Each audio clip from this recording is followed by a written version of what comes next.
నమస్తే, welcome to Andhraprabha. నేను Rahul. Present మనతో పాటు ఒక పెద్ద ఆయన ఉన్నాడు. లోక్సభ ఎన్నికలకు సంబంధించి కొన్ని విషయాలు అయితే తెలుసుకుందాం. పెద్ద ఆయన అయితే మల్కాజ్గిరి నియోజకవర్గము. అక్కడ చూసుకున్నట్లయితే 3 పార్టీలు అయితే మన తెలంగాణలో హోరాహోరీగా అయితే పోటీ అవుతుంది. ఆ పోటీలో ఎవరు గెలుస్తారనే విశేషాలు అయితే తను అడిగైతే తెలుసుకుందాం. నమస్తే అండి. నమస్కారం సార్. మనకు ఎమ్మెల్యే ఎంపీస్లో కూడా 100% మోడీయే. ఎమ్మెల్యేలో కూడా ఏపీలో కానీ తెలంగాణ అయిపోయింది.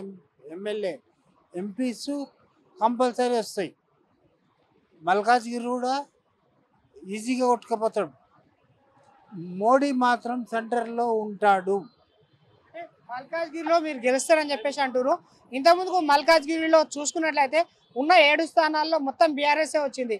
మీరు బీజేపీ ఎట్లా గెలుస్తారంటావు? ఇప్పుడు రావు, అప్పుడు వచ్చినాయి, ఇప్పుడు రావు. అప్పుడు వేరే కొద్ది గోతులు దవ్వుతున్నారు, కొద్ది బీఆర్ఎస్ బయటపడుతున్నాయి కదా, ప్రజలకు అవన్నీ తెలుస్తున్నాయి, డీప్గా వెళ్తున్నాయి. ఏమేం చేశాడు కేసీఆర్ అవన్నీ బయటపడుతున్నాయి. సో దట్ ప్రజలకు అన్నీ తెలుస్తున్నాయి. దానివల్ల గల్లీలో ఎవరున్నా సరే ఢిల్లీలో మాత్రం మోడీ ఉండాలి అని ఒక వాక్యం పెట్టారు అక్కడ. సో దట్ దాన్ని ఫాలో అవుతున్నారు పబ్లిక్. చాలా డీప్గా వెళ్ళిపోయారు. ఫార్మర్స్ కానీ వాటికి కానీ ఇప్పుడు మనకి కేజీ రైస్ తీసుకోవాలన్నా కష్టం ఉంది. సో మోడీ మనకి లాక్డౌన్ నుంచి 6 కేజీస్ బియ్యం మనకి రేషన్ షాప్లో ఫ్రీగా ఇస్తున్నాడు. కేసీఆర్ ఉన్నప్పుడు 6 కేజీస్ ఇవ్వలేదు. సో దట్ మనకి ఇక్కడ కాంగ్రెస్ ప్రభుత్వం ఏర్పాటు అయ్యాక ఆ 6 కేజీస్ కూడా ఇస్తా అన్న న్యూస్ మాత్రం మాకు ఒకటి తెలిసింది. సో దట్ గల్లీలో ఎవరైనా ఉండని మనకి మోడీ మాత్రం ఢిల్లీలో ఉండాలి. అది మేము కోరుకునేది. సో దట్ మేము సపోర్టింగ్ బీజేపీ. బీఆర్ఎస్ నుంచి నేతలు వస్తారు బయటకు వచ్చేస్తారు అని మీరు అంటున్నారు కదా. ఆ గోతులు తీసే బయటకు వచ్చిన నాయకులే వేరే పార్టీలకు వెళ్తారు కదా, వాళ్ళు ఎట్లా తీసుకుంటారు అని చెప్పేసి మనం అనుకోవచ్చు. అంటే ఆ పాలన కూడా ఇదే విధంగా దోచుకోవడానికి వస్తారని చెప్పేసి చెప్పుకోవచ్చా మనం? అట్లా చెప్పుకోలేము. ఆ పాలన దోచుకొని కానీ చెప్పాడు కదా, దోచుకునే పదవులు కాపాడుకోవడానికి కోసం మాత్రమే ఇక్కడ పార్టీలు మారుతారని చెప్పి చెప్పుకోవచ్చు. వాళ్ళ ముందు చేసిన ఏదైతే ఉందో ఆ అది కాపాడుకోవడానికి అందులోకి ఇంట్లోకి దూకుతున్నారు అంతే. అంటే ఎవరి కోసం అని చెప్పేసి వీళ్ళు పబ్లిక్ గురించి అని సేవ చేయడానికి మాత్రం మనం ఓట్లేసి గెలిపించుకుంటే ఎవరు సేవ చేయడానికి మాత్రం వస్తలేరు అని చెప్పేసి చెప్తున్నారు. ఖాళీ వాళ్ళది దక్కించుకోవాలి. మోడీ ఉంటేనే అక్కడ ఆయనని నేను తప్పించగలుగుతా. ఎమ్మెల్యేలు ఎలక్షన్స్ అప్పుడు కనబడతారు. సో తర్వాత మళ్ళీ ఎలక్షన్స్ స్టార్ట్ అయ్యే ముందు తర్వాత మళ్ళీ కనబడరు. ఏదో వెడ్డింగ్స్ అప్పుడే కనబడతారు. ఏ ప్రాబ్లం చెప్పినా కూడా మనకి ఎలాంటి రెస్పాన్స్ రాదు వాళ్ళ నుంచి. ఈవెన్ మ్యాన్ హోల్ కూడా చేయాలనుకుంటే కూడా ఎమ్మెల్యే దగ్గరికి వెళ్ళాలంటే అపాయింట్మెంట్ కావాలి. ఇప్పుడు మేము డైరెక్ట్గా వెళ్ళి మేము క్యాంప్ ఆఫీస్లో వెళ్ళి సీఎం క్యాంప్ ఆఫీస్లో వెళ్ళి డైరెక్ట్ లెటర్ ఇస్తున్నాం. సో అటు మాకు ఈజీ అవుతున్నాయి పనులు. ఇప్పుడు బీఆర్ఎస్ పాలనలో మాకు కాలేవు. మా పనులకు అయ్యే ప్రభుత్వం కావాలి. మాకు పనులు చేసే ప్రభుత్వం కావాలి. అది బీఆర్ఎస్ కానీ కాంగ్రెస్ కానీ బీజేపీ కానీ. మాకు కాంగ్రెస్ నుంచి కొన్ని పనులు అయ్యాయి. సో మేము వాళ్ళకి మద్దతు ఇస్తున్నాం. బీజేపీ నుంచి కూడా చాలా మట్టుకు అయ్యాయి.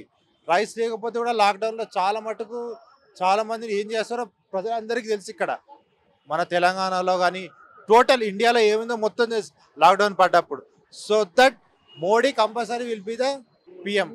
ఆఫ్టర్ ఆల్ మొన్న రీసెంట్లీ దానం నాగేందరు మా అక్క కవిత మీద చెయ్యి ఎవడేస్తాడు రాని అన్నాడు. ఇప్పుడు తెల్లారంగానే అందులోకైనా ఇళ్ళకు జంప్ అయిండు. ఎందుకు జంప్ అయిండు? వాళ్ళు వేస్తారు ఏళ్ళో అనికి కూడా ఉంది. 1 year కిందట లిక్కర్ స్కామ్లో మార్చ్లో ఇరికిపోయింది ఇది కవిత. కానీ అరెస్ట్ చేయలేదు. బికాజ్ ఆఫ్ వాళ్ళ ఫాదర్ వాళ్ళు లీడింగ్ పార్టీలో ఉన్నారు. ఇప్పుడు లీడింగ్ పార్టీలో లేరు. అదే మార్చ్లో అరెస్ట్ అయింది లిక్కర్ స్కామ్లో ఎవరు? కవిత. సో దట్ మీరు ఇమాజిన్ చేసుకోవచ్చు. ప్రజలందరికీ తెలుసు ప్రజలేం గుడ్డి వాళ్ళు ఆలోచించే ఓటేస్తారు. ఆఫ్టర్ ఆల్ ఢిల్లీ సీఎం ఎట్లా పోయిండు? వీళ్ళది చెయ్యలేనిదే పోయినరా, వీళ్ళు చేయలేనిదే వెళ్ళి ఊరుకొని పోతున్నారు. చేయకుంటే ఆల్రెడీ కంపల్సరీ కొట్లాడే వాళ్ళు చేసిండ్రు కాబట్టి నోరు మూసుకొని వెంబడి ఇట్లా పెట్టుకొని పోయాడుదే బస్. డెవలప్మెంట్ అయ్యింది. బట్ డెవలప్మెంట్ ఎంత అయిందో అంత తిన్నారు వాళ్ళు. దానికి డబల్ తిన్నారు. అంత తిన్నారు. లిక్కర్ స్కామ్లో తిన్నారు, ఐటీ డెవలప్మెంట్లో తిన్నారు. ఇక్కడ ఎన్ని జాబ్స్ పడ్డా కూడా కేటీఆర్ చాలా మందిని ఐటీ డెవలప్మెంట్ తొక్కేసిండు, వాళ్ళ దాంట్లో చేశాడు. ఈవెన్ దో మల్లారెడ్డిలో కూడా మల్లారెడ్డి నుంచి చాలా భూములు టోటల్ మేము ఉండేది అక్కడనే కాబట్టి అంత మా స్థలాలు చూసాం, మాది కూడా కబ్జాలో పెట్టేశారు టోటల్లీ. సో దట్ మేము బీఆర్ఎస్ గురించి చెప్పని అవసరం లేదు, ప్రజలందరికీ తెలుసు బీఆర్ఎస్ ఎలా ఉంటుందో. అది నేను చెప్పేది. బికాస్ ఆఫ్ మేము మెజారిటీ బీజేపీకి ఇద్దాం అనుకుంటున్నాం. గల్లీలో ఎవరైనా ఉండని, ఢిల్లీలో మాత్రం బీజేపీ ఉండాలి, అది మెయిన్ పాయింట్ మాకు.